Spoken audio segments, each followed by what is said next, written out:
Chat, as we know, I have been a pyrocynical addict as of late.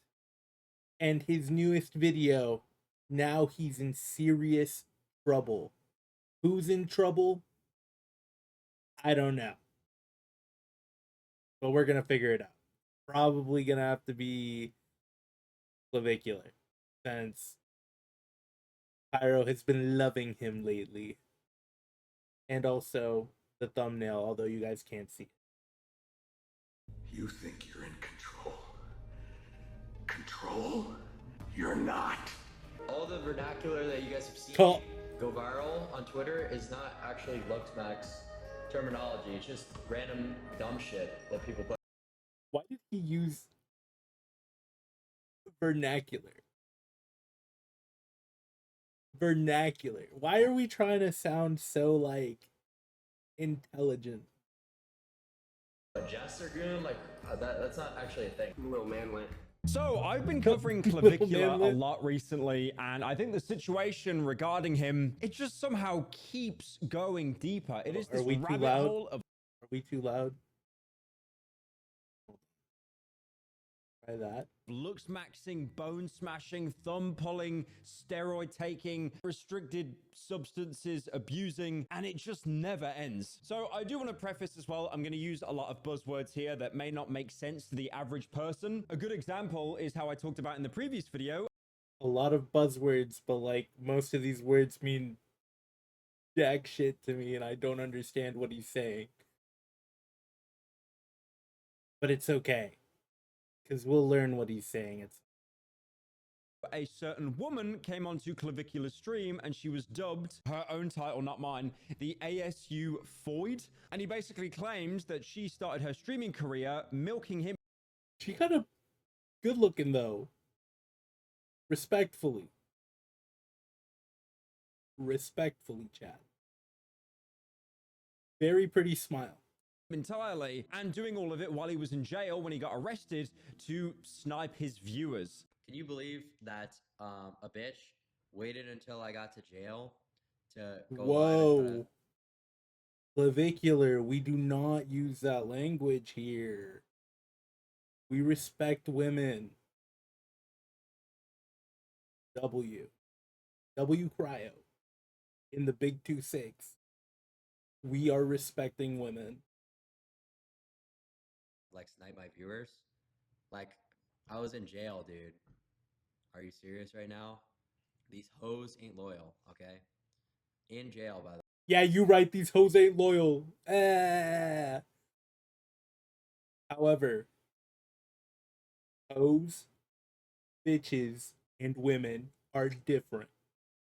By the way, literally in prison maxed. Crazy. Prison maxed? Is he making up more terminology? She's screaming on a toaster, exactly. And people were posting clips where she was actually showing off her boyfriend, saying that he absolutely mogs Clavicular. Did he bone smash his legs? Yeah, that's what I was doing. Fucking trying to height lengthen, extend my fucking legs. Height lengthen? How tall am I? I'm a little manlet. Well, it turns out this was all a very performative clip farm, because it seems that the ASU Foid's boyfriend is actually her brother. And he is actually a fellow Luxmaxer like Clavicular. Whoa! I wasn't expecting that.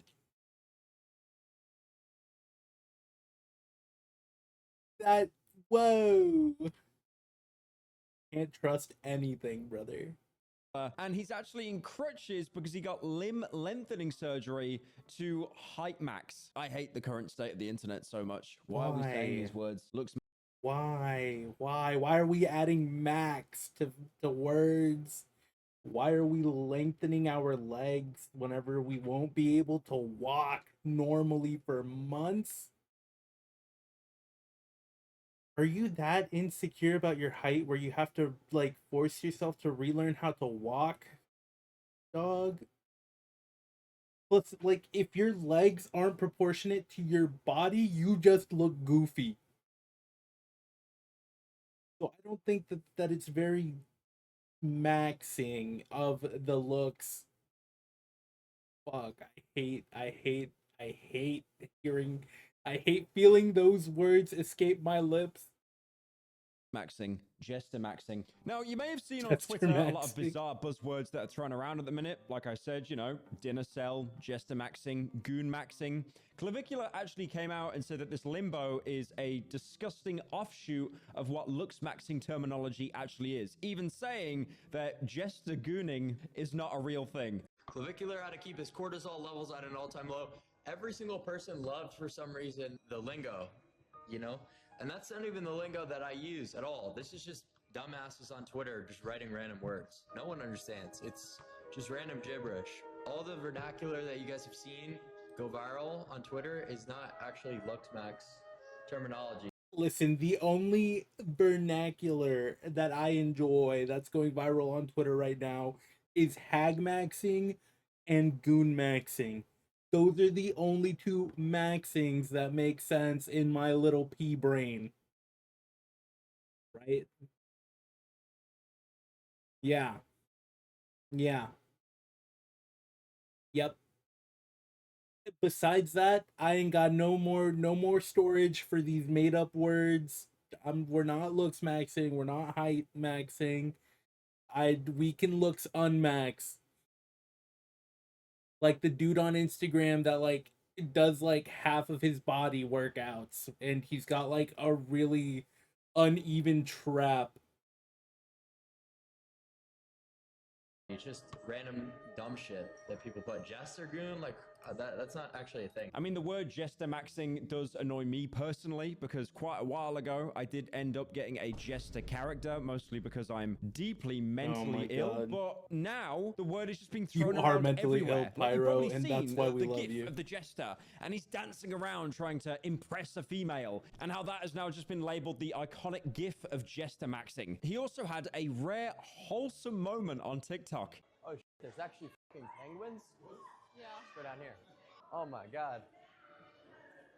Oh, why don't they go in the water? These fucking goblins. Where he was getting excited These about fucking penguins at the zoo. goblins. Like, it really shown that behind that rugged exterior, behind that chiseled jawline, he's just a guy that wants to have fun. And of course, all the clip farmers immediately got hold of it and they captioned it, Clav gets dopamine spike after seeing penguins at the zoo.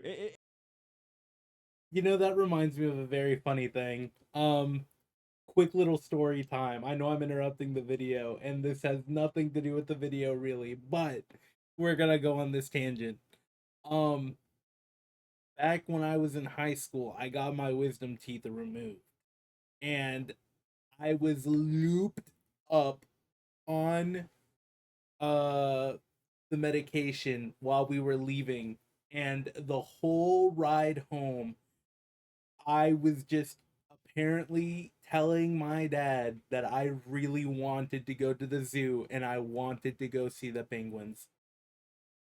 I was just that like autistically inclined to go see the penguins at the zoo, and it was my family had a hoot with that.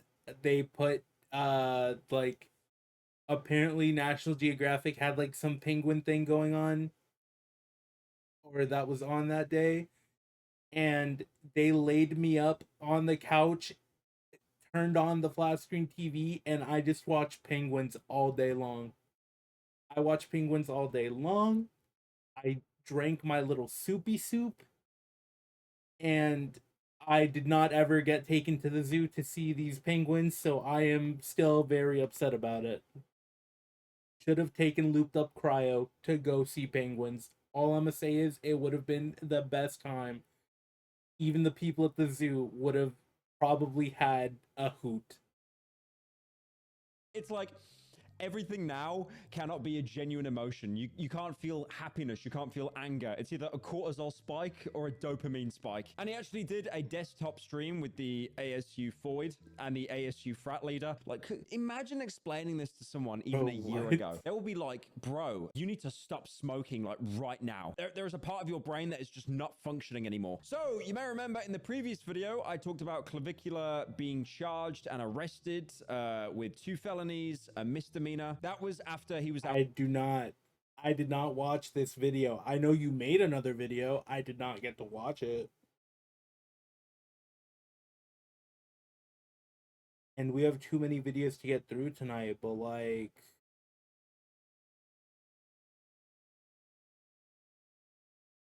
who says I can't watch the part 2 later?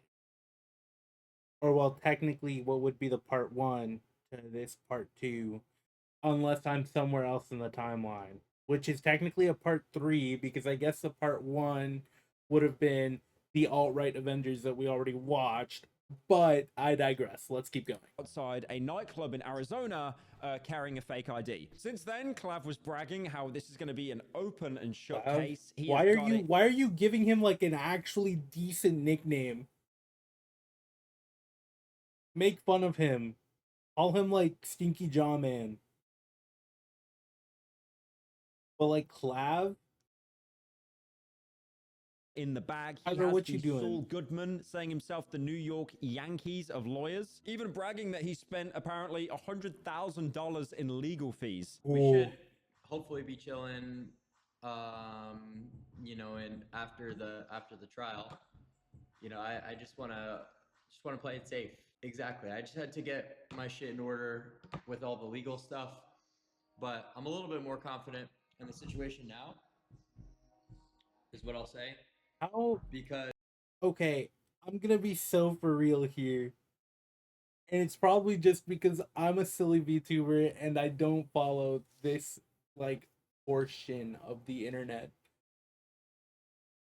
But how big is this guy? Or how much is he making where he's like able to pay all this and not like drown and like, I don't know, turn into dust under the crippling weight of debt in the current economical landscape, if you catch my drift. Because like, I feel like I haven't heard about this guy till recently.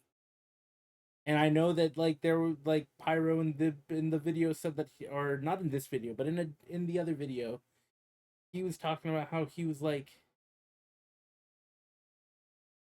he came from TikTok.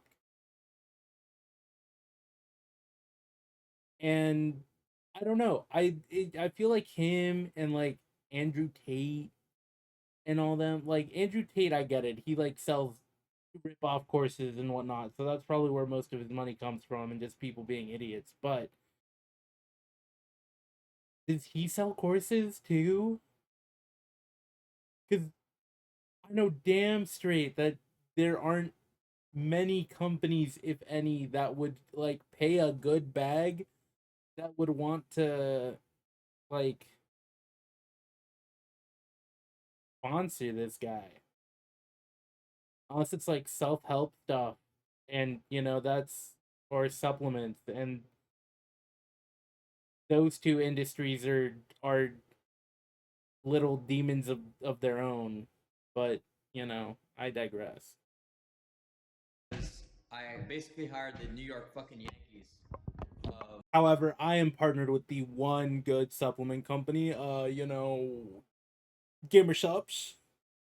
Use code Cryo. Get yourself a nice little discount. Yeah.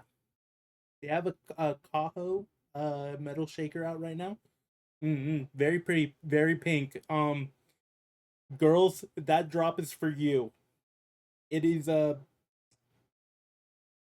what girly pop maxing. There you go.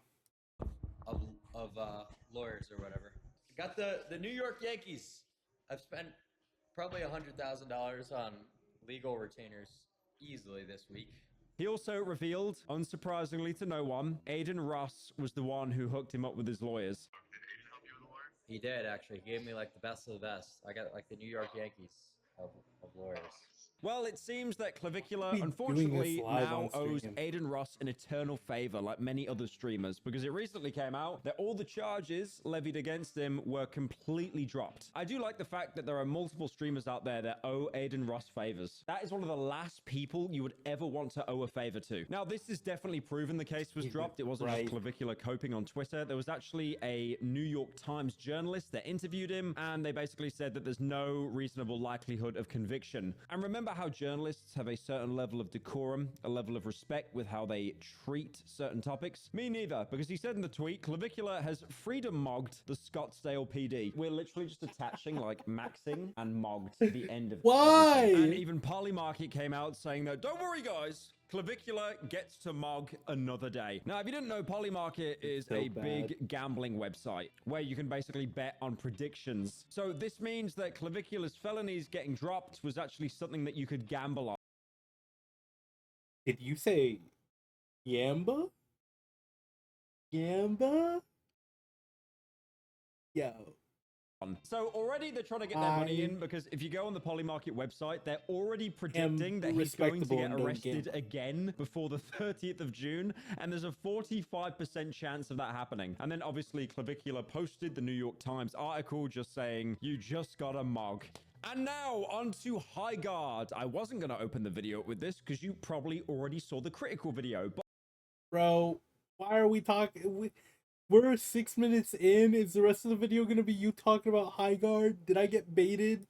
Highguard, it's not doing great. There has been a huge layoff, which is a surprise to absolutely no. Yeah, that layoff is actually really sad. Before he talks about it, I'm going to give my thought on this real quick. But I do feel like, one, layoffs happen too quickly.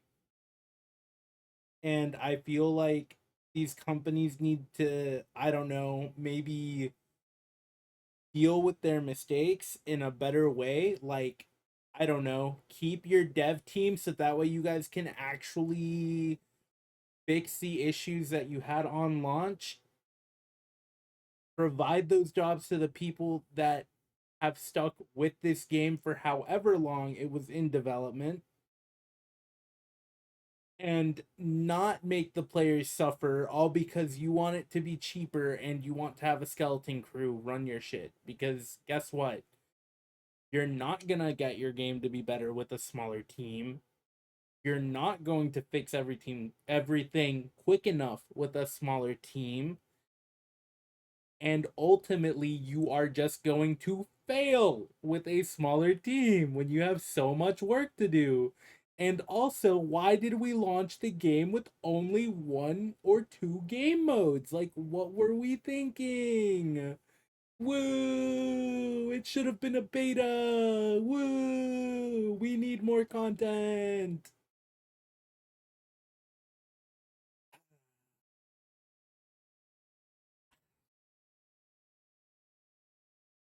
I hate the state of the games industry right now. And it sucks. Especially knowing that that is what I am ultimately going to be throwing myself into once I graduate. But I mean, hey, it's fine. It's okay.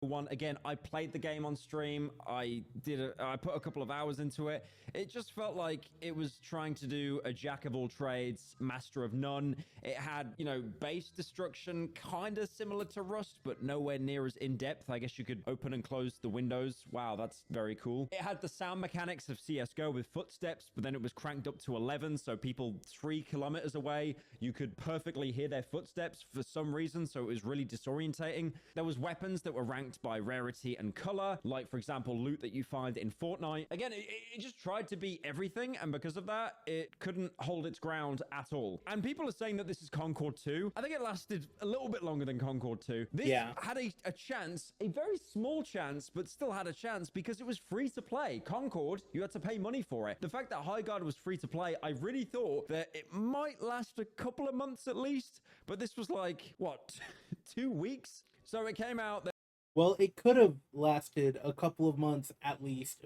but you know, they made this bad decision.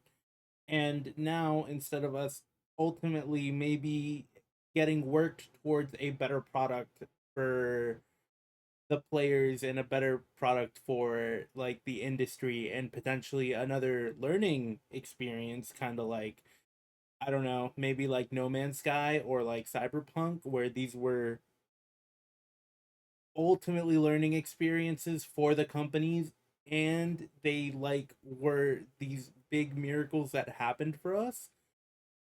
But no company wants to do that, and no company thinks that it is worth their time or money to expend that energy, which is sad. It is very sad.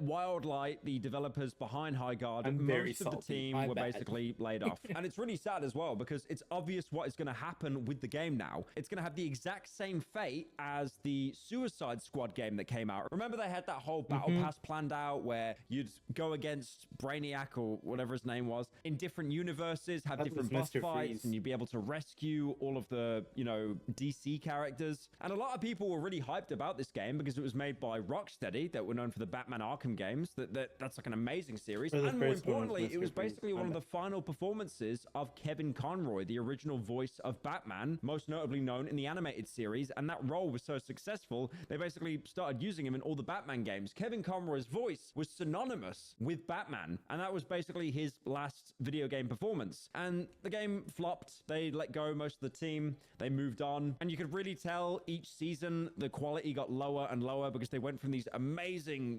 3D rendered cutscenes to just like kind of comic stills. You could tell the money was just drying out. People were not returning to the game. It just felt really sad.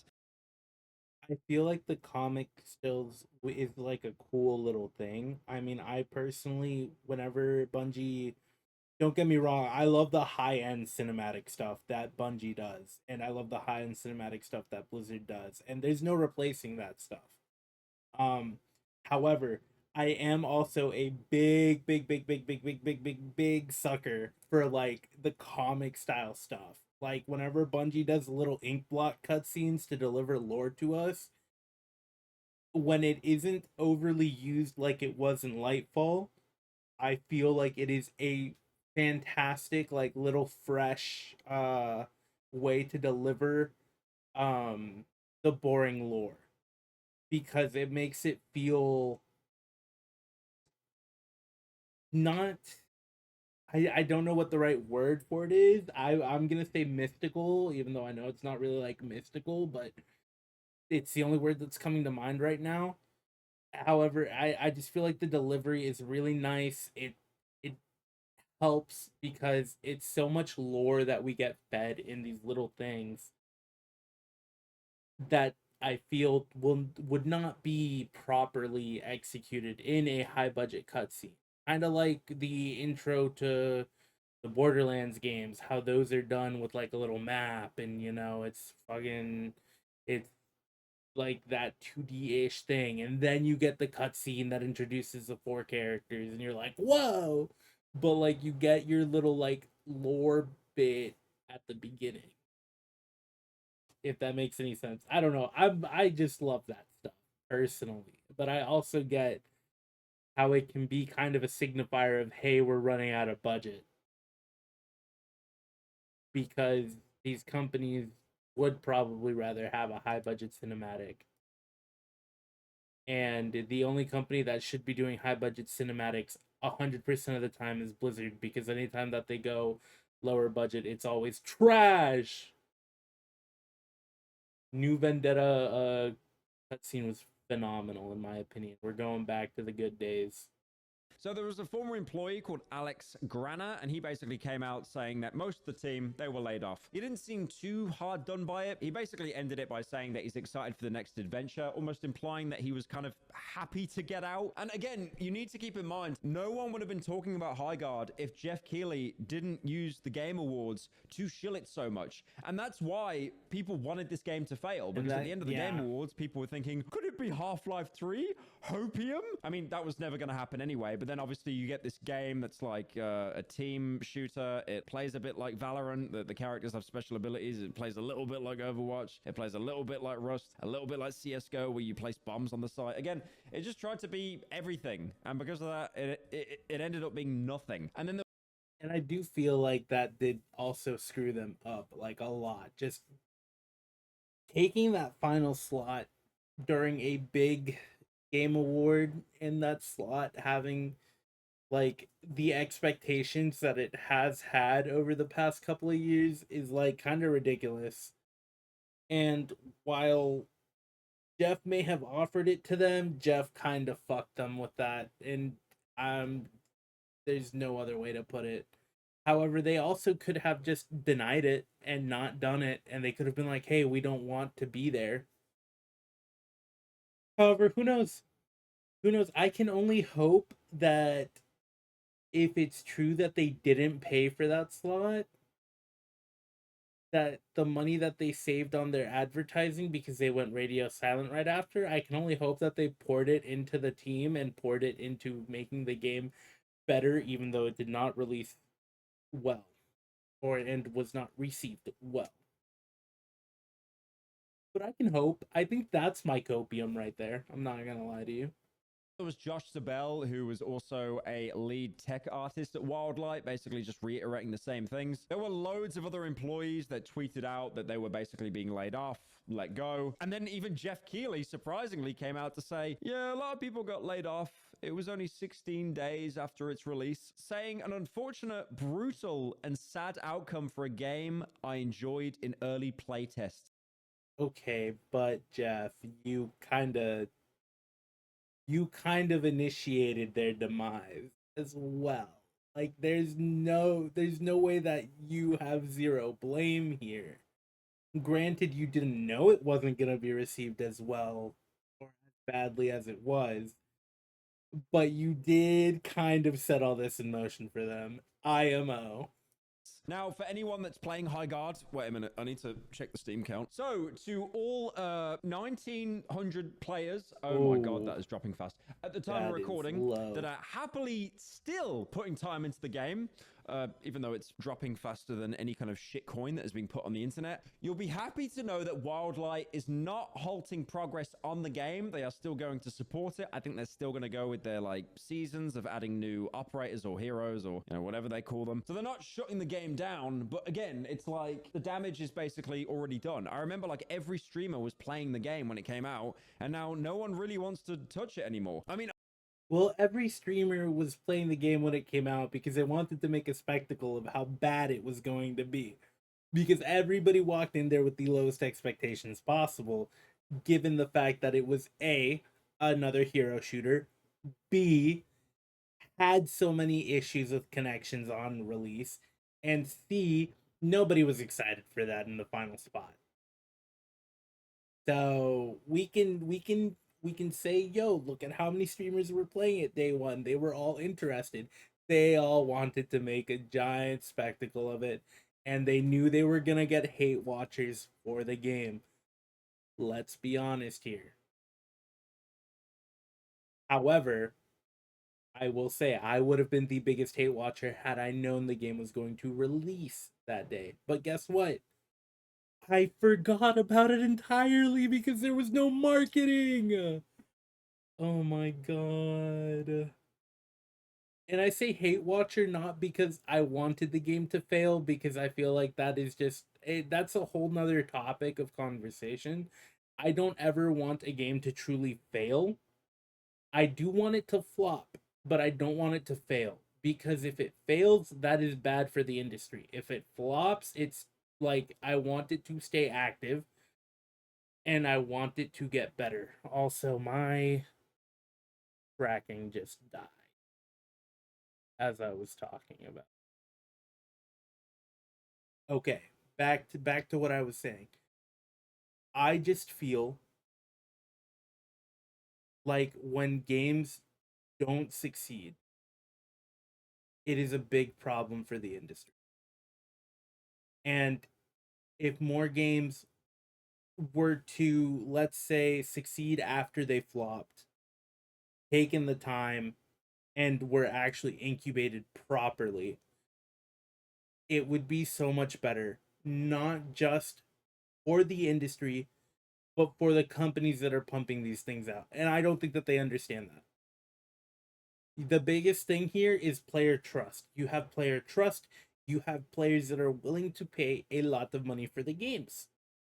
Like me with Overwatch when it initially released, because I loved the game and I would make sure to spend at least half of my paycheck from when I worked at a donut shop on skins and loot boxes, because I was not the most financially literate person in the world at the time. I still am not, but like, personal account right there. Same thing goes with like Castle Crashers. I bought that game for so many of my friends because I genuinely enjoyed that game. Same thing goes with Terraria. I am still buying friends' copies when they have never played the game, just so that way I can run it with them. And I can run them through Calamity eventually. I have only done 2 playthroughs of Calamity. I want to do more. Hit my line, please. Anyways, back to the video, because yeah, And honestly, they were really, really confident about this game being my successful. tangent. Again, echoing Suicide Squad, because Suicide Squad had like a 1 to, I think, even 2-year roadmap. It was insane. Each one would have like a different area in the game, a different character. And Highguard had something similar. It had a year-long roadmap with episodes, and each episode would basically add a new warden, a playable character. That's what they called wardens. It's all the same. And even Wardens. every 3 months, That's they were kinda actually cool. adding some pretty big things, like a new map. I mean, for the most part, most of this is just zero. It's basically saying, oh, look, a new loot item, a new amulet. Whoa. Well, if I get the amulet, that gives me 5% more HP. Oh my God, guy. Whoa, I love Highguard. And it really does suck as well, because I remember playing the game and the sound design for the guns was pretty cool. The reload animations especially really stood out. And again, it has that problem that I've seen where you have people that are way too talented to be working on a game like this. They could obviously be doing so much better working on other things or indie projects. But again, that's not where the money is. That's not where the funding is. That is one of the saddest things I can ever see in a video game or like a series. That is a very sad thing, and it is not a good. It's not a good look for the industry, especially whenever you have these companies that are funding these large AAA titles that keep just failing and flopping on their face, like just consistently. But you have these indie games that are constantly getting canceled that look better than the AAA games that we are getting in terms of like content that they're providing, in terms of game loop, in terms of story that is being told, even if it's short. Like these indie games that are respecting the player's time and that would succeed are not getting any funding, while investors are throwing all of their money at slop that is just gonna be absolutely destroyed. And honestly, I keep pausing this video. I think I just need to make like a big like video of me just going over my thoughts in the industry as a whole, which I might actually sit down and do. But it it's a lot, man. I have so many thoughts on a lot of these things, and I feel like this is coming from not just a player's perspective, but like somebody who genuinely wants to work in this industry and wants to see like projects of mine succeed, or projects of mine actually stay up and active, because I some of my professors have worked in industry and they are like actually like the most amazing people ever, and they have told like most of the class like, yeah, when we worked at AAA so many of our projects got canceled and we were shifted teams, or when we worked indie we ran out of funding so many times and we went through multiple projects. It's like, whoa, you guys are like getting shafted. And I'm about to be shafted too. Holy, please. I know what I'm signing up for, but please be gentle. Is few people that are incredibly talented, and you can just see if only that level of skill was applied everywhere else, like in the writing stage, in the innovation stage. Because again, like you could have had some world-class people working on this game to make it look as flashy and good as possible, but the core of the game is just bad. It's unusable. Like it's serviceable at best. I still remember the maps, they looked pretty cool. I mean, I didn't really hate them or anything, they didn't really stand out that much, but the maps were just way too huge. It's a game design problem, not an art style problem. Now, there is a small silver lining here. They recently did an interview and they said that because of the company that Highguard was created by, Wildlight, is made of industry veterans, they don't actually need to worry about finance. Because again, when the game came out, it was completely free. I think the first battle pass that came out as well, that was also completely free. I think if anything, they were probably more doing it to try to test the waters and see if they could have had a successful game here. But again, it's just, we need something different, man. well, they could have had a successful game.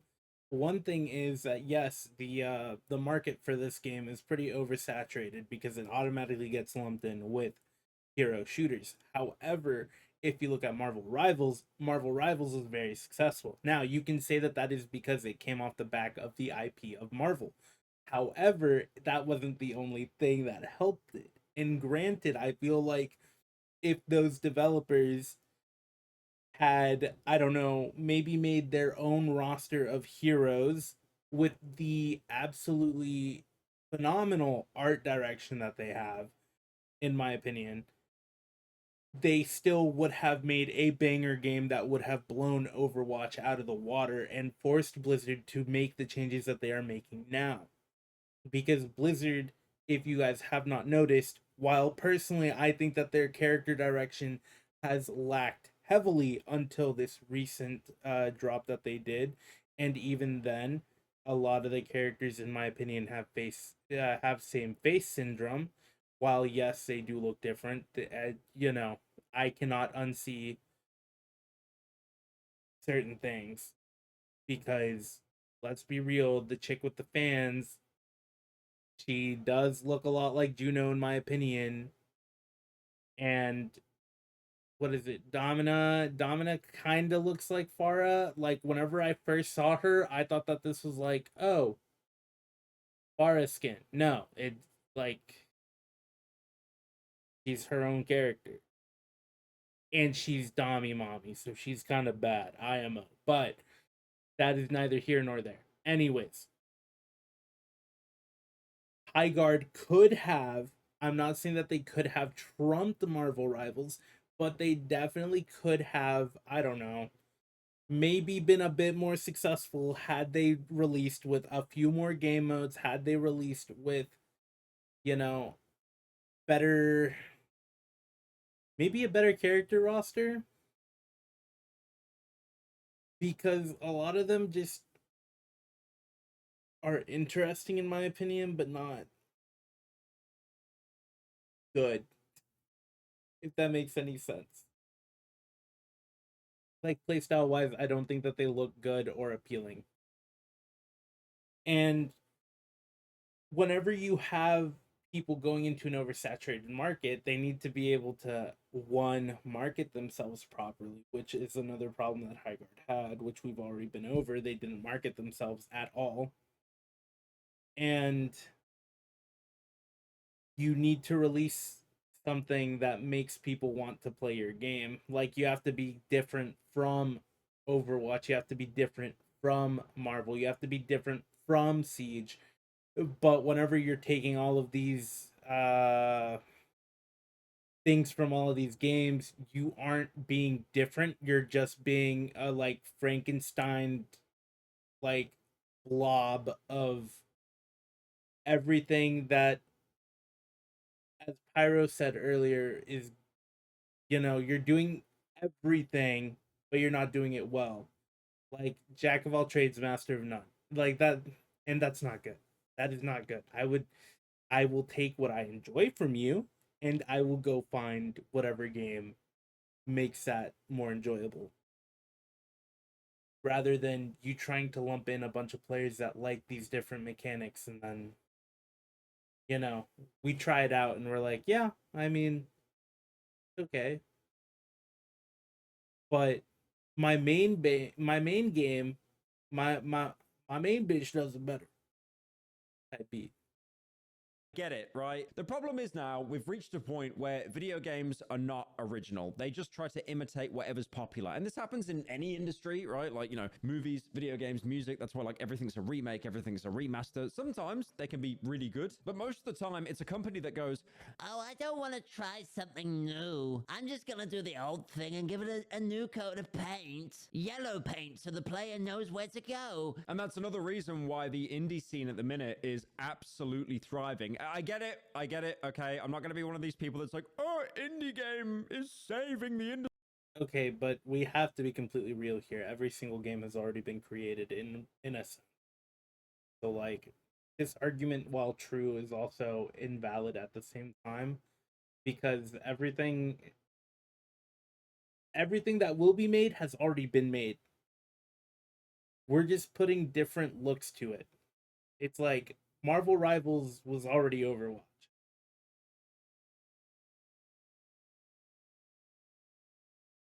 And you could argue Overwatch was already TF2 or Overwatch was already Siege.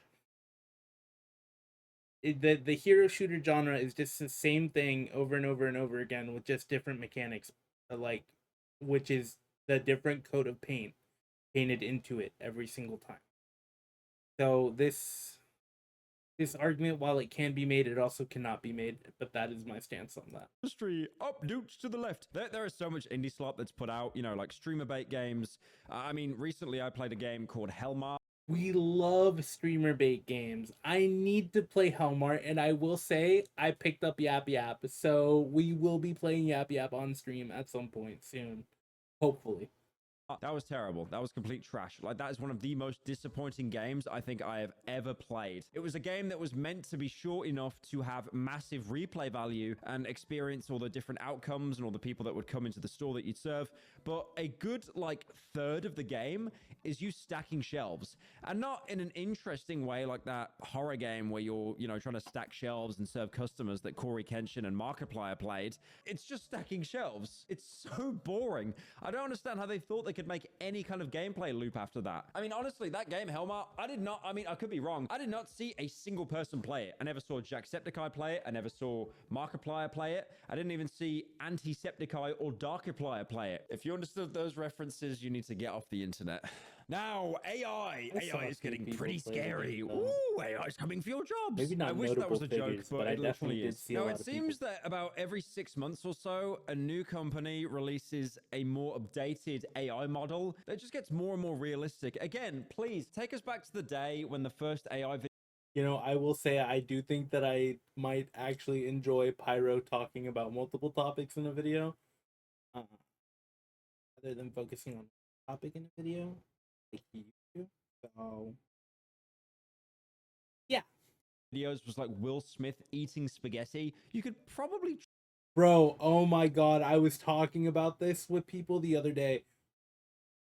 My RAM prices are exceedingly expensive, all because we started with this video.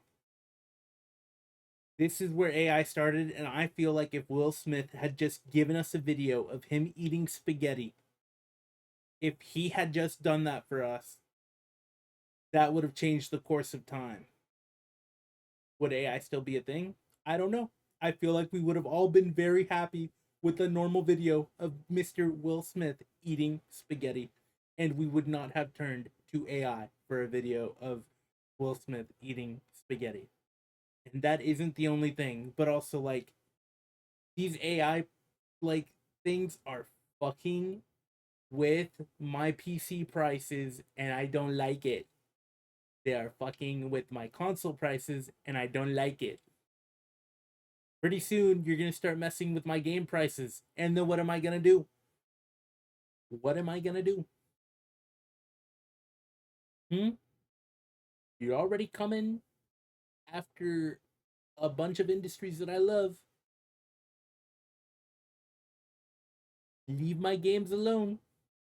Even though you're already in my games, but leave it alone, please. trick a boomer with that kind of video, being like, oh, look, it's Will Smith eating spaghetti. How wholesome. But now we're reaching the point where these AI models are getting small facial details right, lighting right. One of the biggest things that AI had a problem with was usually And that fingers is that such have a like, scary 6 or thing, 7. to be fair. It would have more fingers than it should, right? And then the other problem that AI had until very recently, which I will go over, is lip syncing, lip movement.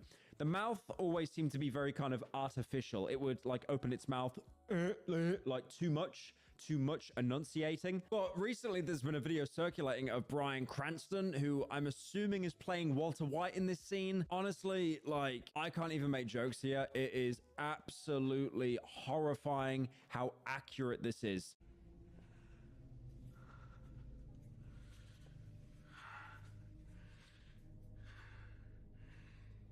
You think you're in control. Control? You're not. I don't think people understand why Damn. this AI looks so good. The way it's framed, it almost looks like a handheld camera, which is, you know, synonymous with Breaking Bad. Pretty much all the shots in that show from a handheld camera. You know, Walter's finger kind of shaking, like with frustration, the eye contact, the wrinkles on the face, how all the props in the tells? supermarket, how all the items maintain consistency throughout. Nothing seems to stand out here. You can even see like his mole on his face that was in the show as well. The teeth, the facial expression, the lips, the mouth movement seems to be completely on point. Like there's even a bit where he puts his face to the camera near the end and his face darkens as if the lighting, if it was actually a shot from the show, is missing him and it's going towards the camera, creating this kind of like blind spot. Like, dude, it's horrifying how accurate this is. It is horrifying. Now, I think that was a cherry-picked example because that's the most realistic one I've seen. I mean, there was another one floating around as well of Brad Pitt and Tom Cruise fighting on a rooftop. And this one, you can definitely tell this one's AI. It's nowhere near as clean and processed as the Walter White one. You killed Jeffrey Epstein, you animal! He was a good man! He knew too much about our Russia operations. He had to die, and now you die too. I mean, the scary thing is about that Tom Cruise Their Brad Pitt faces video is distort it a does little bit. look really realistic in a cinema sense because again, like, you know, most films that are shot nowadays, most like AAA blockbuster high budget action films with like big leads, it mostly is enhanced with CGI anyway, or they're usually behind a giant green screen. So AI doesn't really have to do that much anymore to fool you because you're usually watching fake stuff anyway in the first place. The only thing that really kind of gives this away is like when Brad Pitt is speaking, the lips, again, it's like it does that AI thing where his mouth's opening too much for what he's trying to say. And then also the look he gives Tom Cruise, his eyes are like a little bit, you know, glossed over. They look a little bit dead. But again, it's like, it really is getting harder and harder to tell like what is legitimate or not now. Now, these videos were generated with something called Dance 2.0. And this was created by the Chinese company ByteDance, which is the company behind TikTok. It's all making sense now, isn't it? Okay. Harvesting all your data for all the funny little TikToks that you scroll. So it's really obvious why they did this. It was basically just to mog OpenAI and pretty much any Western company to make China look better. And this is going to be an AI model that's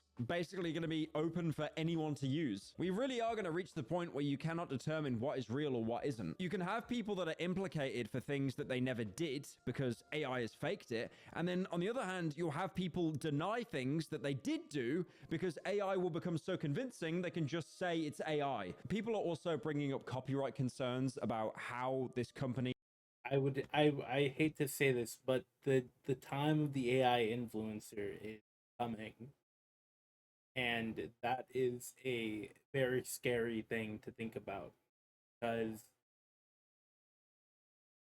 already a lot of the influencers that people tend to gravitate towards are not the best people or are not the best role models per se.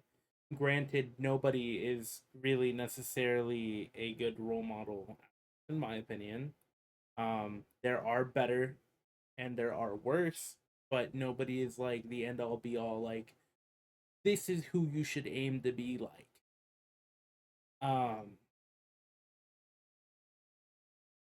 However, time of the AI influencer is coming, and I can only wonder what kind of issues that will bring to the developing population, i.e., kids, and what that will bring to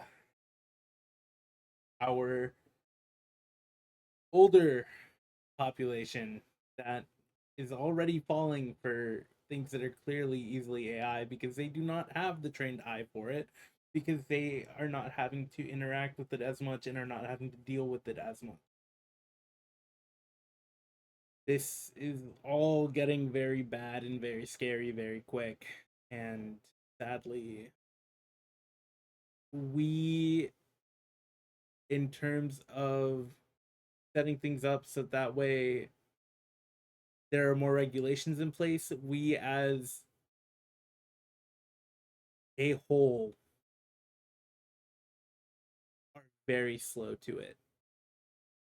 I'm not just saying like the US is slow to it. I'm not just saying like Canada or Japan or China is slow to it. Everybody as a whole is slow to regulation. But hey, we'll just have to deal with it.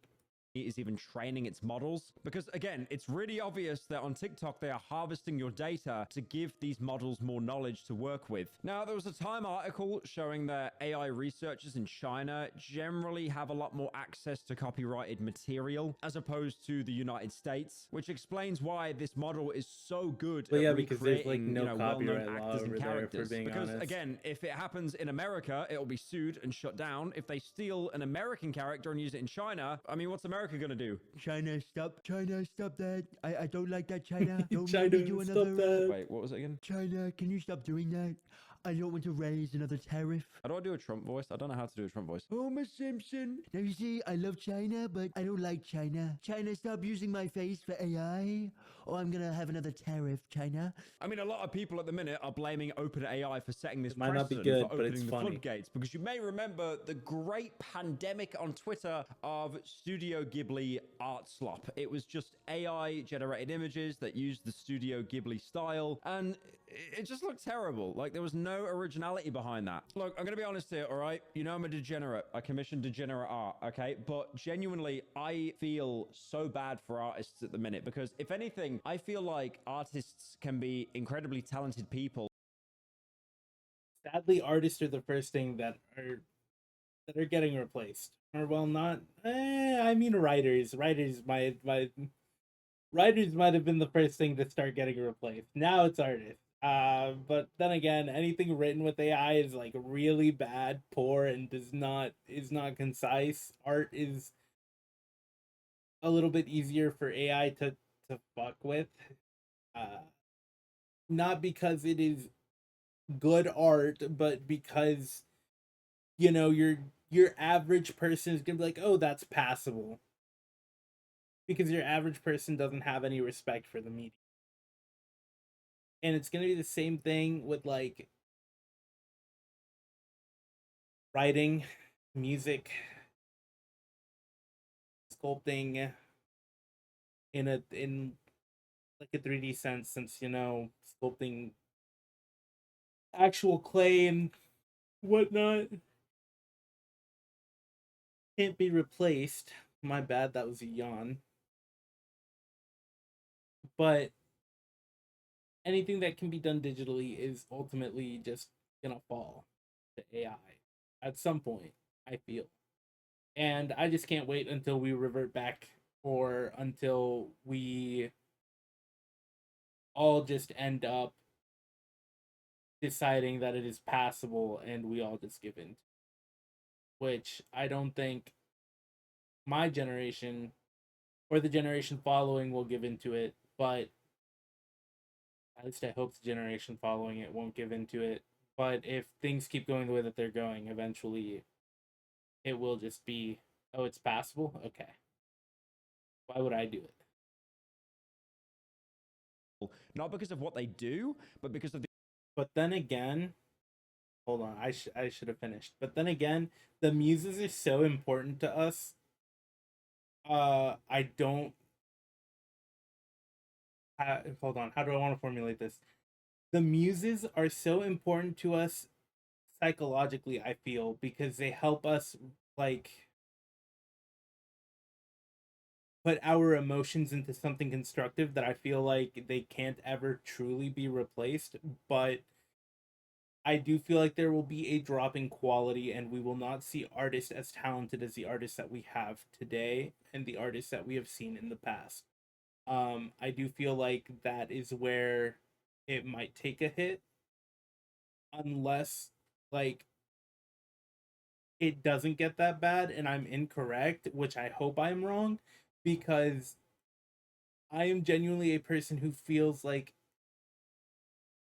fine arts is something that is so important, even though it might not be seen as uh economically stable as a job, and is very looked down upon by society. But I feel like it is very important for us psychologically, and society needs to put more emphasis on it because it is a great way for us to release negative and positive emotion and overwhelming emotion. But yeah, the amount of time and effort that they need to kind of learn that craft. I mean, at the minute, I'm trying to learn how to draw. I'm probably not going to show anything of substance for the next 5 years, and I'm basically pushing 30 and starting now. That sucks. But at the same time, it's not so. but see, that's not a bad thing.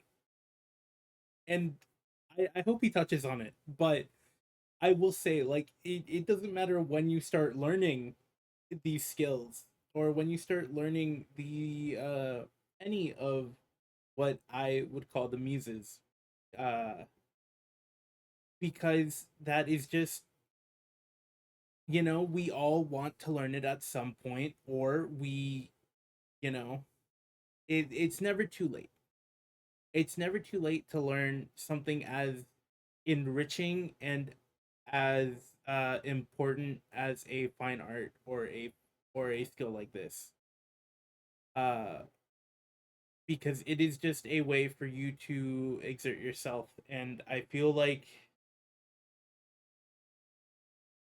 we would be better as a society if we accepted it, and there wouldn't be as many issues, um not necessarily mentally, but well, maybe mentally. I feel like a lot of like the depression that we see nowadays could be solved if people would get off of the internet and maybe teach themselves a skill like this for them to put that energy towards. But again, let's keep going. Let's keep going because I am already double the length of the video, and we are only a fifth of the way, or I mean 4/5 of the way through the video. We Something still that you have the could whole just thing. immediately pick up. It takes time to train yourself. It's the same reason why when you see someone that's, you know, completely shredded or, you know, they got huge muscles, you look up to them with like either respect or maybe even envy, because not because of their figure, but because you realize the amount of effort it took for them to get to that position, the amount of dedication, And the they were dieting, able to stay hopefully not consistent. shooting up gear, going to the gym consistently. I think it's the same thing with artists. I mean, personally, I don't see the art. I immediately think in my head the amount of hours and time and late nights that they stayed up to perfect their work to always improve. But now it's just like, this Studio Ghibli, my name Jeff, now here's a story so absolutely you're right. useless and pointless, I would never talk about it on its own. That's why I'm lumping it in this video. Raising Cane's. Now, at the minute, everyone on Twitter must be very bored because for some Raising reason, Cane's! this news story's been making the rounds. A landlord is trying to evict a Raising Cane's restaurant over complaints it smells like chicken fingers. The restaurant is now Okay, but being the landlord, you agreed to host a chicken finger restaurant in this location. This was going to happen with any restaurant that you opened in this location. If we are to be completely real here, knowing what I learned from the mattress store video, chances are that this Raising Cane's has a very good deal on their rent here. And this landlord is trying to kick them out so that way they can charge somebody an excessive amount of money when they come in. And I would bet you that if this is a little complaint that they have that they're blowing up, they are probably going to charge 3 times or more what the Canes is paying to whatever like poor, like not even poor because it would be a big corporation, but to whatever like sucker is willing to take like that location afterward.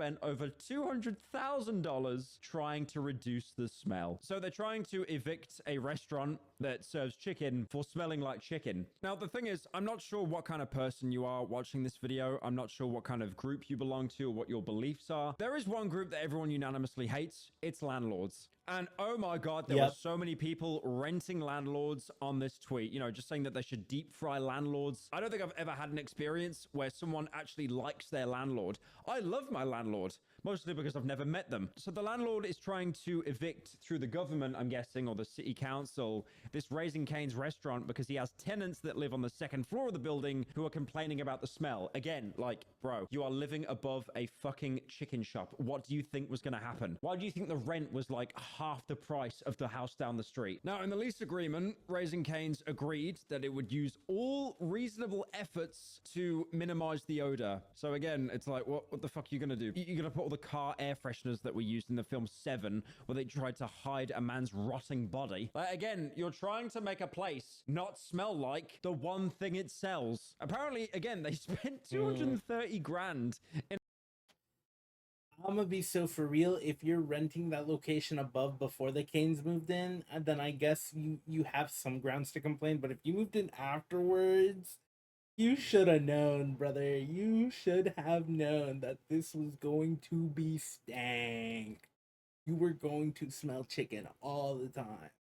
It's like working at a fast food restaurant, and you know the scent just stays on your clothes and follows you home and eventually takes over your room, and then that's all your room smells like, because guess what, that is where your dirty clothes is, unless you have like a proper laundry room in your home and you keep all your clothes in. But I have a laundry basket in my room, so I'm speaking from experience. In an attempt to contain the smell. So they spent $34,000 to clean the second floor office space, and then they spent approximately $230K to minimize the odor. This included regularly cleaning the exhaust system, sealing window vents. So after Raising Cane spent nearly $250,000. So guys, we did it. We spent $250,000, $250,000, and still growing. The fact that my landlord still wants to evict me, I love you guys. You guys are just awesome. Yeah, remember that? Remember when I made videos with like happiness and joy and not 5 layers of irony? Remember that? Yeah, remember millennial humor, guys? With sincerity? God forbid he says something genuine in current year. The thing is, I don't understand why the landlord is saying chicken finger odor. It's like, I feel it's a cope. It's like, you know, if you say it smells like chicken, the city council would immediately laugh at you and be like, yeah, no shit, it's a chicken shop. But if you say chicken finger, it's like, oh, we didn't know it was a chicken finger. Oh, that's so different. Soy Jack. Oh God! No, we have to evict them now. We should just kill them. So Raising Cane's claimed that on the 15th of January, the defendant served with a notice of termination and a notice to quit. I didn't even know that was a thing. After, and I quote, a repeated release and emitting of offensive and or nuisance odors. Pyro Commission. Why am I laughing like that? Kill him. Also, part of their lease agreement apparently agreed that the landlord couldn't open any other chicken restaurants at the address. But the landlord has been trying to go behind their back and open up a Panda Express that would violate the agreement. Who gives a shit? Like, genuinely, who gives a shit? I would even find it hard for Moist Critical to turn this into a video. This is such a nothing burger. Also, guys, could you comment down below, like, what Panda Express? Nah, Charlie could turn this into a video. And to be fair, I'm gonna say it right now. If Charlie does turn it into a video, we will react to it. Is like, I've never had it in my life. I've never had Panda Express. Is it any good? I don't know. It's only in the fat people country in America, so I don't actually know if it's any good or not. And then Raising Cane's put out a statement saying, chicken for nothing. I'm not reading that. I'm not reading that. You think I'm gonna read some statement from like a multi-million-dollar company sucking themselves off? Nah. Honestly, landlords, get rid of them. Raising Cane's, never had it. I don't know why people are soy facing over that sauce so much. Honestly, I've seen people that have had that Raising Cane sauce. It's in like a cup this big. Like, why? And then when they take a bite out of it in the back of their car, they look like that picture of Jesse Wellens when he went to the Soylent truck. And that was such a memeable face, it became one of the first Wojaks ever. I want to correct my tirade. I wasn't talking about Jesse Wellens. I was talking about Jesse Cox. My mistake. I'll do better in the future. How is that image nearly 10 years old? That's fucking scary, bro. That was 2017. Damn. We had a lot to yap about with this video. We more than doubled the time on it. Thank you, Pyro, again for this video. And I hope y'all don't mind the extremely young yap yes, the extremely long yap session. Dude, I can't speak. Oh my god, we're cutting it out. We're done. We're done. Come check me out on Twitch, YouTube. We would love to have you in.